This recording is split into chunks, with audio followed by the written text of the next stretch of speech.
ચાલો વિદ્યાર્થી મિત્રો, ચેપ્ટર નંબર 5 આનુવંશિકતા અને ભિન્નતાના સિદ્ધાંતોમાં આપણે વાત કરવી છે સહલગ્નતા અને પુનઃસંયોજન.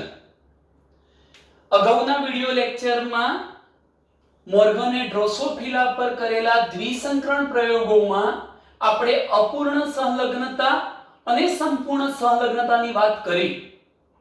ત્યાં તમને વ્યતિકરણ શું છે એટલે કે પુનઃસંયોજન શું છે, સહલગ્નતાની ઘટના કોને કહેવાય, આ બધા જ પ્રકારની ઘટનાઓ મેં તમને સમજાવી છે. છતાં પણ આપણે બંને શબ્દોનો એકવાર ફરી પુનરાવર્તન કરી લઈએ છીએ. આપણી એનસીઈઆરટી બુક પ્રમાણે જોઈએ તો સહલગ્નતા અને પુનઃસંયોજનની વ્યાખ્યાઓને સમજીએ. ગઈકાલે આપણે એક શબ્દ કયો હતો કે સહલગ્નતા એટલે શું, તો એક જ રંગસૂત્ર પર આવેલા બે કે વધુ લક્ષણ માટેના જનીનો ભૌતિક જોડાણ ધરાવે છે, એટલે કે એકબીજાની સાથે રહેવાની વૃત્તિ ધરાવે છે. હું મિત્રો અહીં તમને બતાવી શકું કે ધારો કે અત્યારે આ ચાર્ટને તમારે સમજવાની જરૂર નથી, હું એને સમજાવું છું, પણ માત્ર આટલું ધ્યાન રાખો કે આ કોઈ એક રંગસૂત્ર છે અને આ બીજું રંગસૂત્ર છે. અહીંયા એક રંગસૂત્ર પર તમે જોઈ શકો છો બે જનીનો આવેલા છે. આ એક જનીન કેપિટલ Y અને બીજું જનીન છે કેપિટલ W, જે શાના માટેના છે, બે લક્ષણો માટેના છે. આ કેપિટલ Y એ પીળા રંગ માટે, ડ્રોસોફિલાના શરીરના પીળા રંગ માટે જવાબદાર છે. એટલે એનો મતલબ કે આ રંગ માટે જવાબદાર જનીનો થયા. કેપિટલ W એ સફેદ આંખો માટે છે. આંખોનો રંગ કેવો બનવો? સફેદ. આમ તમે સમજી જાવ છો કે એક જ રંગસૂત્ર પર એક કરતા વધુ લક્ષણ માટેના જનીનો અહીંયા ગોઠવાયેલા છે. અત્યારે કેટલા લક્ષણ લીધા છે? એક અને માત્ર બે લક્ષણો લીધા છે. એવું પણ બને કે બે કરતા વધુ લક્ષણો માટેના જનીનો પણ એક જ રંગસૂત્ર પર આવેલા હોય. તેવી સ્થિતિમાં જો ધ્યાન રાખો, એક રંગસૂત્ર છે, લખું છું મિત્રો રંગસૂત્ર, અને આ રંગસૂત્ર પર બે કરતા વધુ લક્ષણો માટેના જનીનો લખું છું, જેમ કે કેપિટલ Y, કેપિટલ W. ત્યારે પરિસ્થિતિ શું થાય છે? એક જ રંગસૂત્ર પરના બે કે બે કરતા વધુ જનીનો એકબીજા સાથે ભૌતિક જોડાણ ધરાવે છે. ભૌતિક જોડાણ ધરાવે એનો મતલબ એ થાય કે તેઓ એકબીજાની સાથે જોડાઈ રહેવાની વૃત્તિવાળા હોય છે, અને માટે જ તો મિત્રો તેઓ પેઢી દર પેઢી સાથે ને સાથે ઉતરી આવે છે વારસામાં. તમે જુઓ કે આ શરીરના રંગ અને આંખની રંગ માટે એમ બે લક્ષણો માટે જવાબદાર બંને જનીનો એક જ રંગસૂત્ર પર હતા. તેઓ પેઢી દર પેઢી સાથે ને સાથે વારસામાં ઉતરી આવે છે, તેઓ છૂટા પડતા નથી. એનો મતલબ કે આ જનીનો વચ્ચે ભૌતિક જોડાણ છે, સાથે રહેવાની વૃત્તિ છે, તેઓ છૂટા પડવા માંગતા નથી. આવા જનીનોને સહલગ્ન જનીનો કહેવાય, અને આ ઉતરી આવવાની ઘટનાને સહલગ્ન જનીનોની વારસામાં ઉતરી આવવાની ઘટનાને સહલગ્નતા કહેવાય. તો જુઓ, એક જ રંગસૂત્ર પર આવેલા બે કે તેથી વધુ લક્ષણો માટેના જનીનો એકબીજા સાથે ભૌતિક જોડાણ ધરાવે છે, એટલે કે સાથે રહેવાની વૃત્તિ ધરાવે છે. તેઓ પેઢી દર પેઢી સાથે જ વારસામાં ઉતરી આવે છે. આવા જનીનોને સહલગ્ન જનીનો, અને આ ઘટનાને શું કહેવાય? સહલગ્નતા કહે છે. હવે હું બીજો શબ્દ તમને સમજાવું છું, પુનઃસંયોજન. મિત્રો, પુનઃસંયોજનનો મતલબ શું થાય છે આ બરોબર ધ્યાનથી સમજજો. ધારો કે હું આ એક પિતૃ લઉં છું, જેનું બંધારણ શું છે? એક રંગસૂત્ર પર કેપિટલ Y, બીજા રંગસૂત્ર પર કેપિટલ Y પ્લસ, એક રંગસૂત્ર પર કેપિટલ W, બીજા રંગસૂત્ર પર કેપિટલ W પ્લસ. આમ તમે જુઓ છો કે જનીન બંધારણની દ્રષ્ટિએ આ સજીવ પોતે વિષમયુગ્મી છે, સમયુગ્મી નથી. આ સમયુગ્મી કહેવાય મિત્રો, પણ આ કેવો છે? વિષમયુગ્મી. હવે તમે વિચારો કે આ વિષમયુગ્મી માદા ડ્રોસોફિલા છે એવું આપણે સમજીએ. આ માદા છે, અને માદામાં મિત્રો વ્યતિકરણની ઘટના થાય છે. મેં આ માદા અહીંયા લીધી છે, તમે જોઈ શકો છો.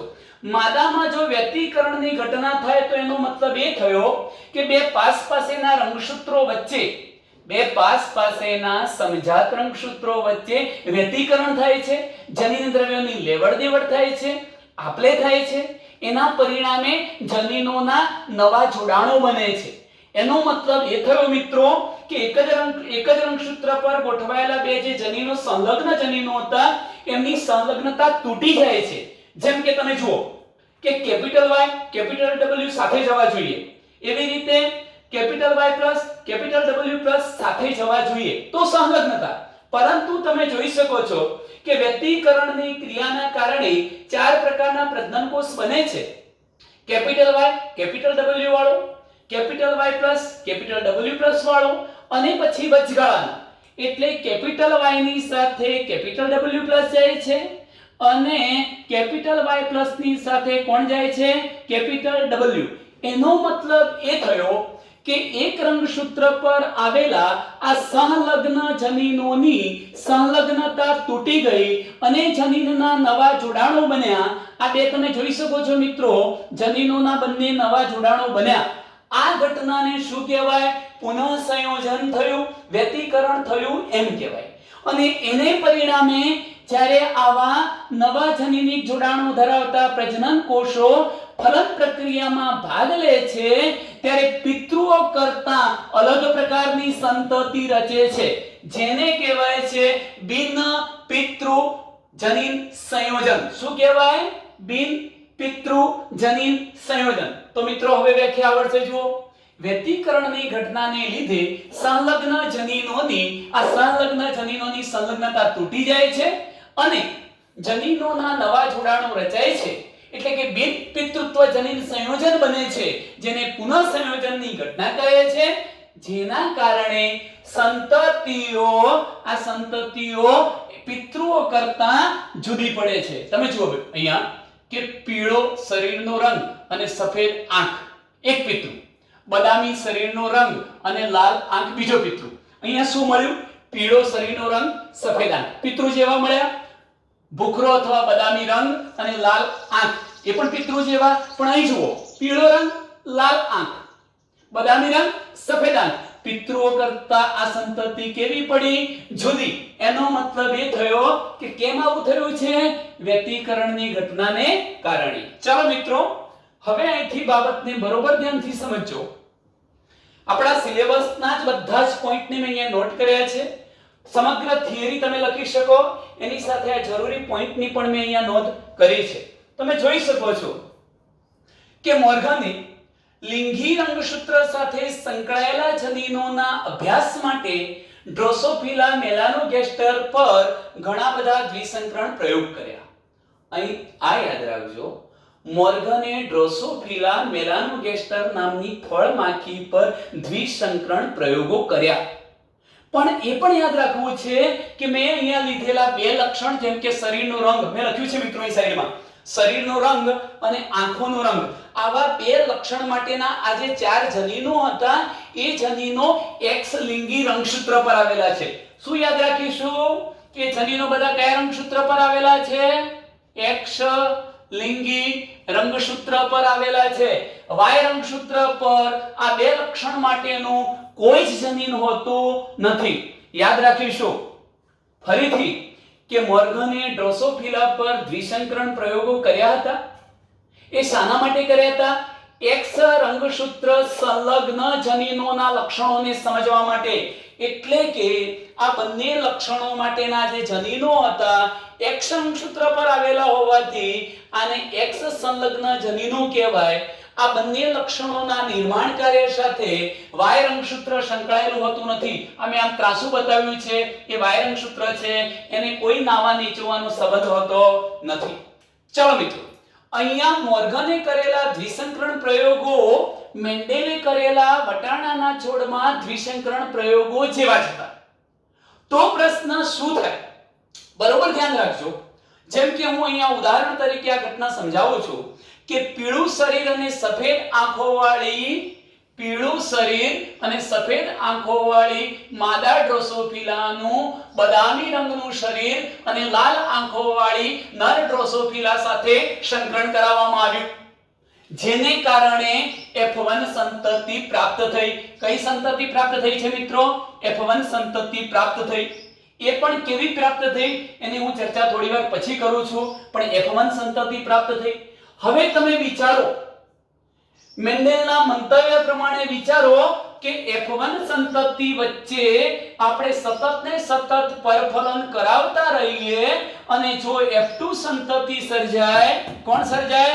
F2 સંતતિ. તો F2 સંતતિનું પરિણામ આપણને શું મળવું જોઈએ? 9:3:3:1 મળવું જોઈતું હતું. ધ્યાનથી સમજો મિત્રો, આ બાબતના આધારે તો મુક્ત વિશ્લેષણનો નિયમ ખોટો પડે છે. આ પરિણામ માટે સંલગ્નતા અને પુનઃસંયોજન જવાબદાર બની જવાના છે. તો ધ્યાનથી સમજો કે શરીરનો પીળો રંગ અને સફેદ આંખવાળી માદા ડ્રોસોફિલાનું બદામી રંગ અને લાલ આંખવાળી નર ડ્રોસોફિલા સાથે સંકરણ કરાવ્યું, F1 સંતતિ મળી. જો F1 સંતતિ વચ્ચે આપણે પરફલન કરાવીએ તો મેન્ડેલના મંતવ્ય પ્રમાણે F2 પેઢીનું પરિણામ કેટલું મળવું જોઈએ? 9:3:3:1. પરંતુ જો કે પીળું શરીર અને સફેદ આંખોવાળી માદાનું સંકરણ બદામી શરીર અને લાલ આંખોવાળી નર માખી સાથે કરાવ્યું, આ રીતે પ્રાપ્ત થતી F1 માખીઓનું એકબીજા સાથે પરફલન કરાવતા જોયું કે બે જનીનોની જોડ એકબીજાથી સ્વતંત્ર વિશ્લેષણ પામતી નથી. જો મુક્ત વિશ્લેષણ પામતી હોત તો પરિણામ 9:3:3:1 મળવું જોઈતું હતું, પણ આ પરિણામ કરતા એમને પરિણામ કેવું મળ્યું? જુદું. તો આ પરિણામ મુક્ત વિશ્લેષણમાં પ્રાપ્ત થતા આ પરિણામ કરતા કેવું હતું? જુદું. એના પરથી મોર્ગને તારણ કાઢ્યું કે આ જે પરિણામ મળવાનું છે, અલગ પ્રકારનું પરિણામ મળ્યું, એના માટે મુક્ત વિશ્લેષણ જવાબદાર નથી, પરંતુ સંલગ્નતા અને પુનઃસંયોજન જેવી ઘટનાઓ જવાબદાર છે. ચલો ત્યાર પછીનો પોઈન્ટ જોઈ શકો છો. મોર્ગન અને તેના સહયોગી જાણતા હતા કે X લિંગી રંગસૂત્ર પર આ બંને લક્ષણ માટેના જનીનો આવેલા છે. મેં કહી દીધું તમને કે X લિંગી રંગસૂત્ર પર શરીરના રંગ માટેના અને આંખોના રંગ માટેના બંને માટેના જનીનો ફક્ત X લિંગી રંગસૂત્ર પર જ આવેલા છે, Y રંગસૂત્ર પર હોતા નથી. ચલો ત્યાર પછી જુઓ, એને કયા બે લક્ષણો લીધા? એક તો શરીરનો રંગ, એમાં કાં તો માખીમાં શરીરનો રંગ બદામી મળે કાં તો પીળો બને. જો બદામી બને છે તો એના માટે જવાબદાર જનીન Y+, જે પ્રભાવી છે, ડોમિનેટ યાદ રાખજો.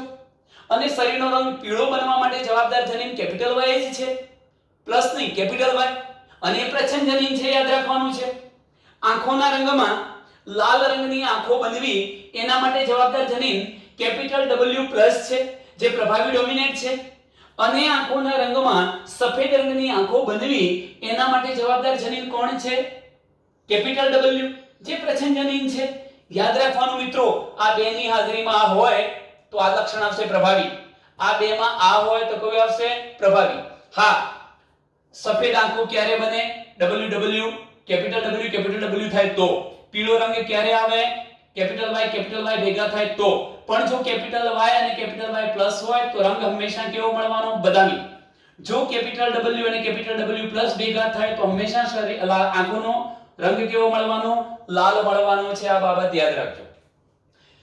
મોર્ગને એ પણ જોયું કે એક જ રંગસૂત્ર પર જનીનો વચ્ચેનું અંતર જેટલું ઓછું તેટલી સંલગ્નતા વધુ. મિત્રો આ બાબત સમજવા જેવી છે. મેં જો કે તમને અગાઉના પોઈન્ટમાં પણ આ બાબત સમજાવી છે, અગાઉના વિડિયો લેક્ચરમાં. જો હું બે બાબતો અહીંયા રજૂ કરું છું. એક બાબત એ છે કે મારી જોડે આ એક રંગસૂત્ર છે, આ એક રંગસૂત્ર છે, અને મારી જોડે એક આ બીજું રંગસૂત્ર છે. હું બંનેમાં સ્થિતિ એવી બતાવું છું કે એક પર જનીન અહીંયા Y, બીજા પર જનીન W. હવે અહીંયા પરિસ્થિતિ જુઓ, Y, અને હું અહીંયા સ્થિતિ બતાવું છું W. શું ફેર છે? બંને બાબતો લખી તો એક જેવી જ છે, પરંતુ અહીં એક રંગસૂત્ર પર ગોઠવાયેલા બે જનીનો વચ્ચેનું અંતર કેવું છે? ઓછું.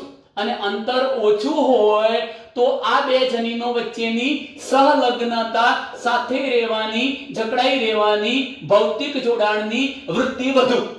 જો સંલગ્નતા વધુ હોય તો તેઓ સરળતાથી તૂટી જાય નહીં અને પરિણામે તમને બિન પિતૃ સંતતિ મળવી જોઈએ એ વધુ પ્રમાણમાં મળી શકે નહીં. પિતૃ પ્રકાર જેવી સંતતિઓ વધુ મળવાની. પિતૃ પ્રકાર એટલે સંલગ્નતાના કારણે પિતૃ પ્રકાર જેવી સંતતિ વધુ મળવાની. પણ જો એક રંગસૂત્ર પરના જનીનો વચ્ચેનું અંતર જેટલું વધુ, ધારો કે અંતર લાંબુ છે, વધુ છે, તો એમની તૂટી જવાની સંભાવના, સંલગ્નતા તૂટવાની સંભાવના વધુ છે, વ્યતિકરણ થવાની સંભાવના વધુ છે અને તેથી આ બિન પિતૃ જોડાણ ધરાવતા સંતતિ નિર્માણ પામવાની સંભાવના પણ કેવી જાય છે? ઊંચી.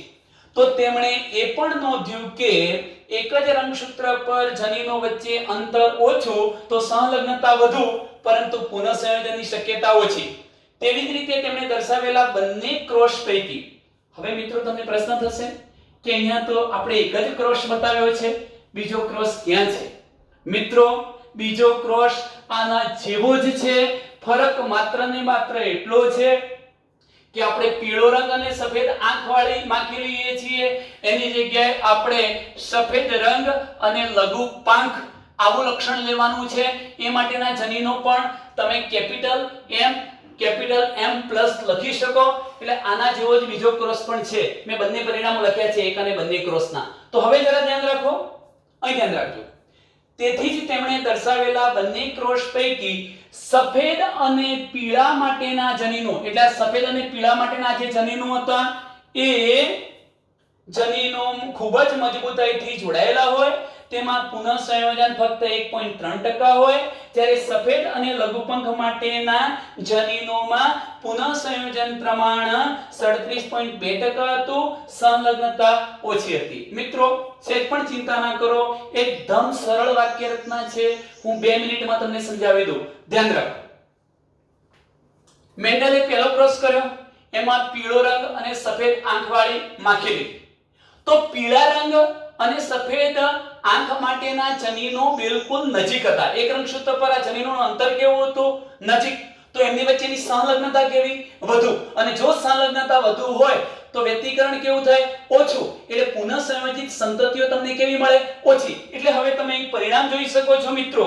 જોજો, પહેલા પ્રયોગમાં જે F2 પેઢીમાં જે કઈ સંતતિઓ બનતી હતી એને 100% વારીમાં લઈએ તો 98.7% સંતતિઓ પિતૃ જેવી મળતી હતી. કેમ? કારણ કે સંલગ્નતા હતી. બે જનીનો એકબીજાની ખૂબ નજીક ગોઠવાયેલા હતા, પીળા અને સફેદ આંખ માટેના. તેથી ત્યાં વ્યતિકરણ ખૂબ ઓછું થયું, માત્ર 1.3%, અને તેથી પુનઃસંયોજિત સંતતિ પણ કેવી મળી? ઓછી.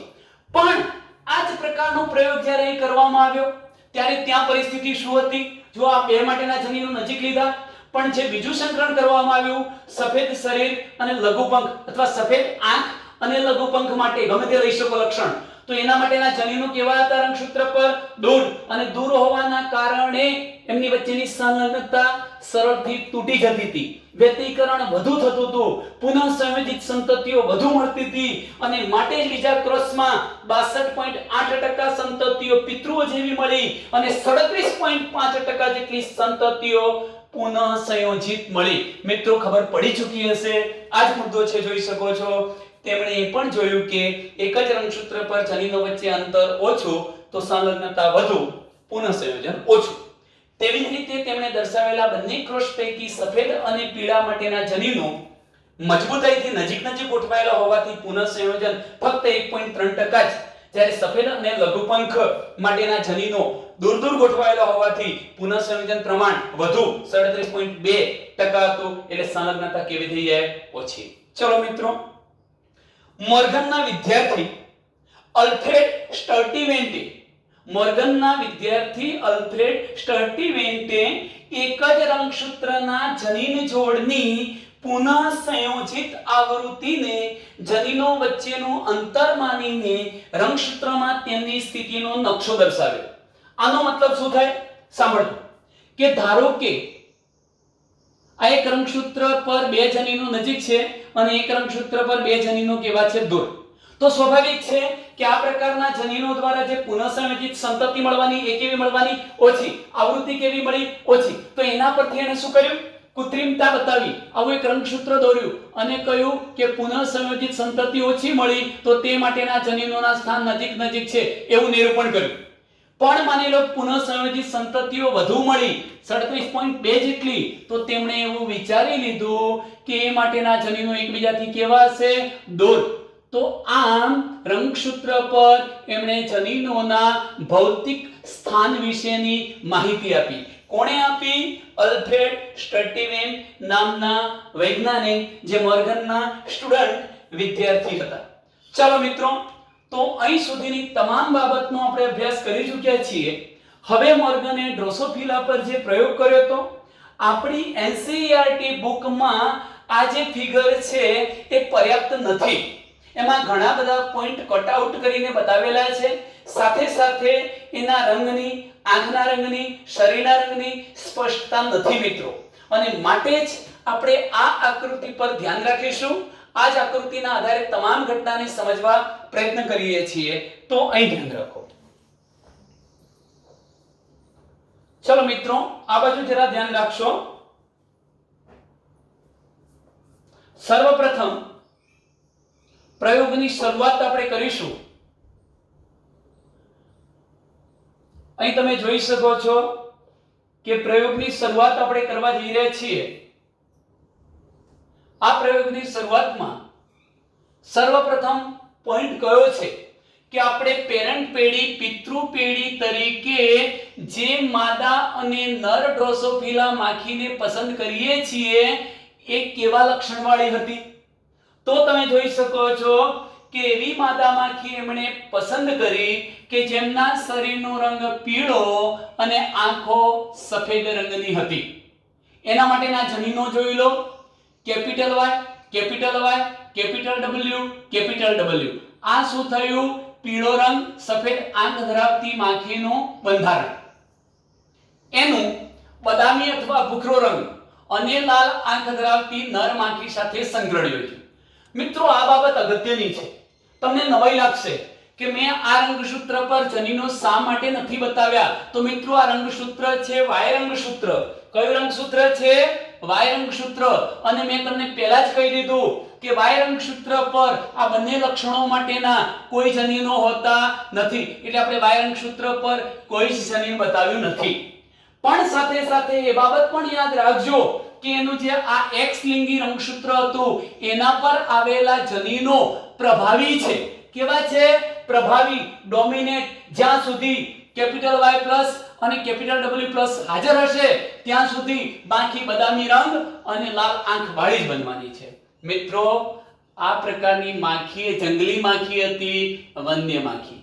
તો પહેલો પોઈન્ટ તમને મળી ચૂક્યો છે કે મોર્ગને પોતાના દ્વિસંકરણ પ્રયોગમાં એવી માદા માખી પસંદ કરી જેના શરીરનો રંગ પીળો અને આંખો કેવી હતી? સફેદ.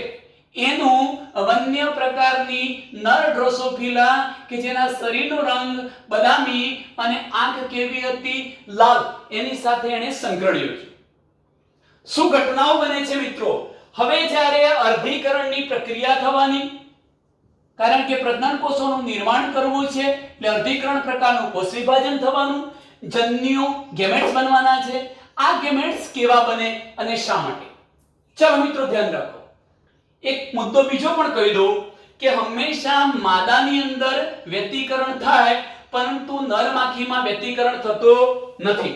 જો નર માખીની અંદર વ્યતિકરણની ઘટના ન થાય અને માદા માખીમાં થાય તો શક્યતા શું છે મિત્રો? આ માદા માખી જ્યારે એના પ્રજનન કોષોનું નિર્માણ કરશે ત્યારે વ્યતિકરણ થવાનું. અહીંયા વ્યતિકરણ થયું તો જનીનોના જોડાણો બદલાવા જોઈતા હતા પણ નથી બદલાયા. કેમ? કારણ કે અહીંયા માદા માખી સમયુગ્મી છે. કેવી છે? સમયુગ્મી. મેં લખ્યું છે મિત્રો કે માદા સમયુગ્મી હોવાથી વ્યતિકરણ કદાચ થાય તો પણ જનીનોની ગોઠવણીમાં ફેરફાર થતો નથી. એટલે હવે આ અર્ધીકરણની પ્રક્રિયા દ્વારા જ્યારે એના અંડકોષ અથવા માદા જન્યુઓ ઉત્પન્ન કરે છે તો એ જન્યુઓ બધા જ એક જ પ્રકારના બનવાના. કયા બનવાના? કેપિટલ વાય, કેપિટલ ડબલ્યુ વાળો પ્રજનન કોષ બનવાનો, કેપિટલ વાય, કેપિટલ ડબલ્યુ વાળો. આમ તો ચાર સર્જાવાના. ચારે ચારનું બંધારણ મિત્રો કેવું હશે? સરખું. ચાલો અહીં જોઈએ. નર ડ્રોસોફિલામાં વ્યતિકરણની ઘટના થતી નથી. અહીંયા વાય રંગસૂત્ર પર કોઈ જનીન જ નથી અને માટે હંમેશા બે જ પ્રકારના પ્રજનન કોષો ઉત્પન્ન કરશે.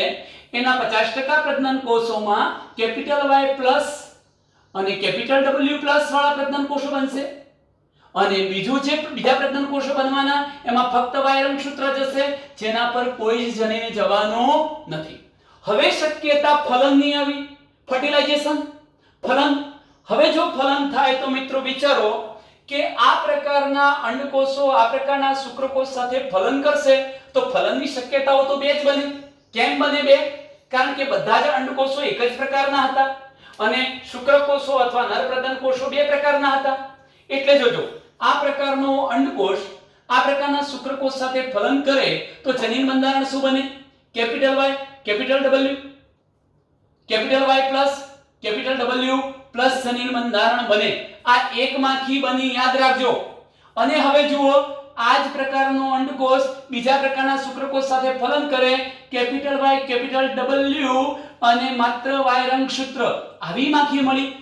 તો F1 પેઢીમાં બે જ પ્રકારની માખી મળી, પિતૃઓ જેવી. કેમ પિતૃઓ જેવી? મિત્રો આ યાદ રાખો. કેપિટલ Y અને કેપિટલ Y પ્લસ માં પ્રભાવી કોણ હતું? Capital Y plus. ચલો કેપિટલ Y પ્લસ કયા રંગ માટે જવાબદાર હતું? કેપિટલ Y પ્લસ બદામી રંગ માટે. એટલે શરીરનો રંગ કેવો બનવાનો? બદામી. તમે ભૂખરો પણ લખી શકો અને બદામી પણ લખી શકો. અને W પર કેપિટલ W પ્લસ કેવું હતું? પ્રભાવી. કયા રંગ માટે હતું? આંખના લાલ રંગ માટે.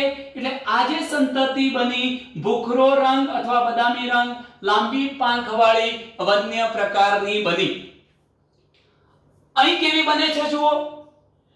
શા માટે પીળો રંગ અને સફેદ આંખ બની? કારણ કે આ કેપિટલ Y પીળા રંગ માટે જવાબદાર હતું પણ પ્રચ્છન્ન હતું. હવે પ્રભાવી જનીન છે નહીં એટલે પોતાની અસરને વ્યક્ત કરશે.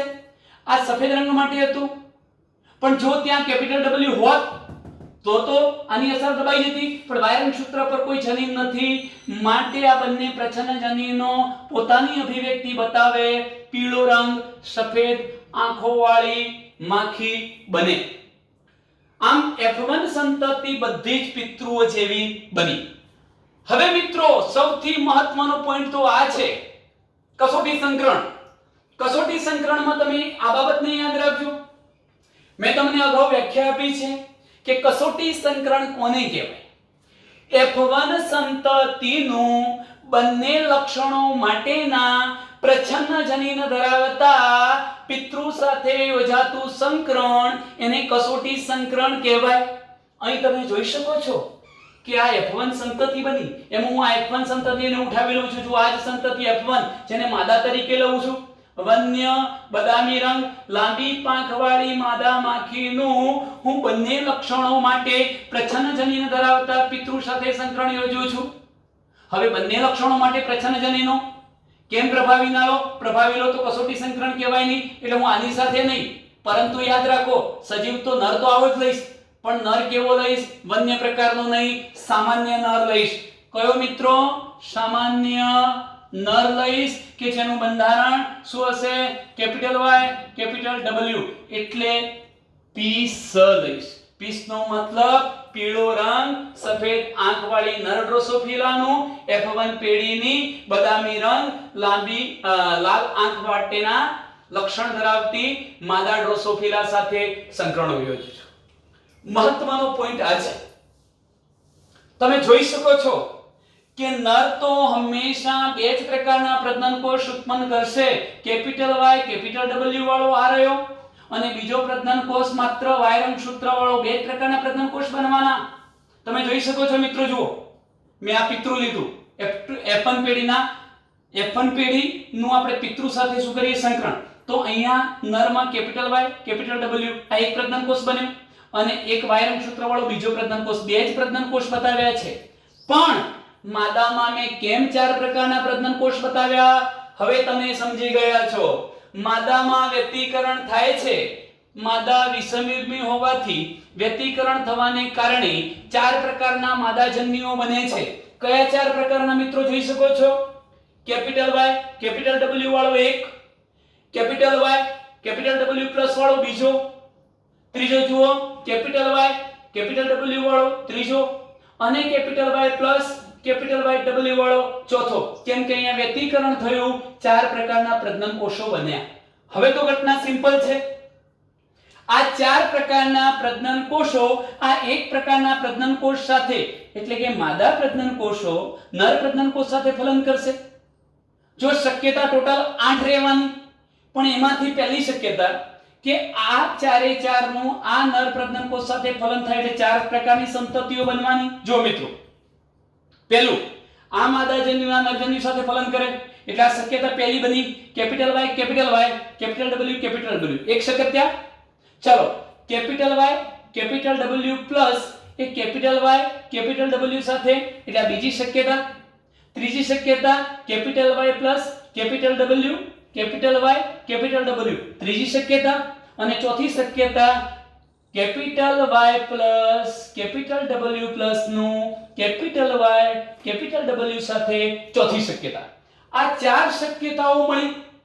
એવી જ 4 શક્યતાઓ અહીં મળવાની છે. જો મિત્રો આનું આ Y પ્રકારના પ્રજનન કોષ સાથે એટલે આ શક્યતા થઈ ગઈ. જો કેપિટલ Y કેપિટલ W અને Y રંગસૂત્ર એક થયું. પછી બીજી શક્યતા capital Y capital W plus નું Y રંગસૂત્ર સાથે બીજી શક્યતા.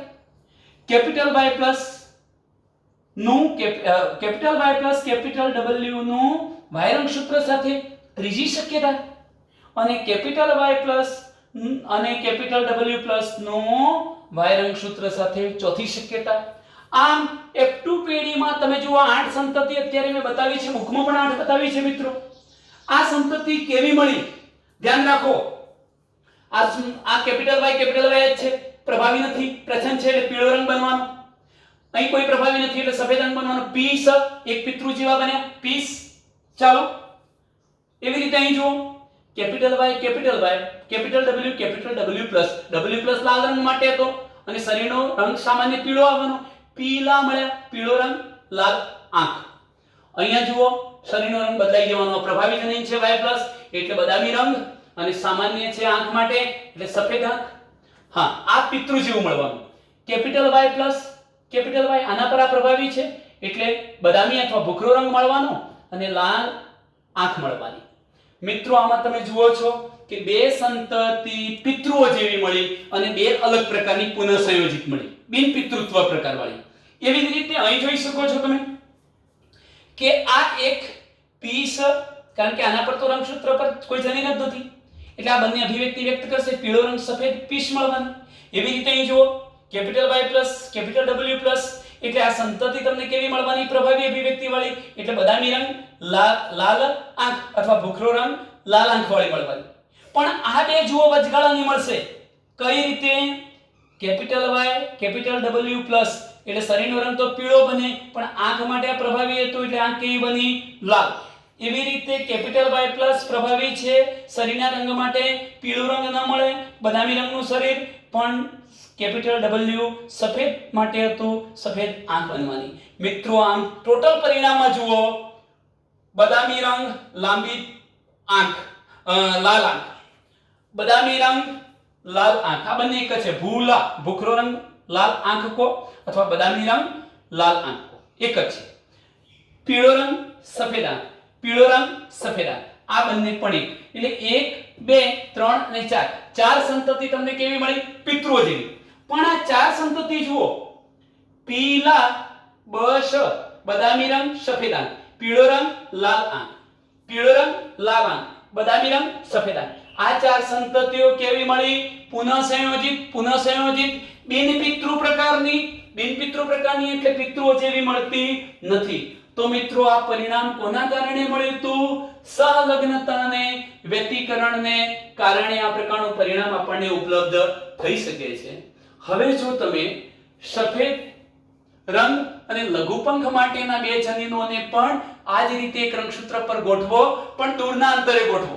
આ નજીક હતા, દૂર ગોઠવો તો સ્વાભાવિક છે કે બીજા નંબરના પ્રયોગમાં 62.8% સંતતિ પિતૃ પ્રકાર જેવી, 37.2% પિતૃ કરતી જુદા પ્રકારની મળવાની. આ પહેલા સંકલનમાં જે પરિણામ મળ્યું મિત્રો, તમને તો એમ લાગશે કે સાહેબ 50% સંતતિ પિતૃઓ જેવી 50% જુદી મળી. એવું નથી મિત્રો. ધારો કે આમાંથી 100 સંતતિ બની અપ ટુ પેઢીમાં, ભલે 4 પ્રકારની જ બનવાની, 100 સંતતિઓ બની તો એમાંથી 98.7% સંતતિ પિતૃઓ જેવી મળશે અને ફક્ત 1.3% સંતતિ પિતૃઓથી જુદા પ્રકારની મળશે. કેમ આવું થયું? કારણ કે ત્યાં પીળા રંગ અને સફેદ આંખ માટેના જનીનો વચ્ચેની સંલગ્નતા વધુ હતી અને અહીંયા પરિણામ શા માટે બીજા પ્રયોગમાં આવું મળ્યું? કારણ કે એ માટેના જનીનો દૂર દૂર ગોઠવાયેલા હતા, એમની વચ્ચેની સંલગ્નતા ઓછી હતી, વ્યતિકરણની સંભાવના મિત્રો કેવી હતી? વધુ. તો ટૂંકમાં હવે મિત્રો આપણે આ લાસ્ટ પોઈન્ટ પૂરો કરી દીધો છે. લાસ્ટ પોઈન્ટ આપણે પૂરો કરી ચૂક્યા છીએ. નેક્સ્ટ વિડિયોમાં ત્યારથી આગળની ઘટનાનો આપણે અભ્યાસ કરશું. અસ્તુ.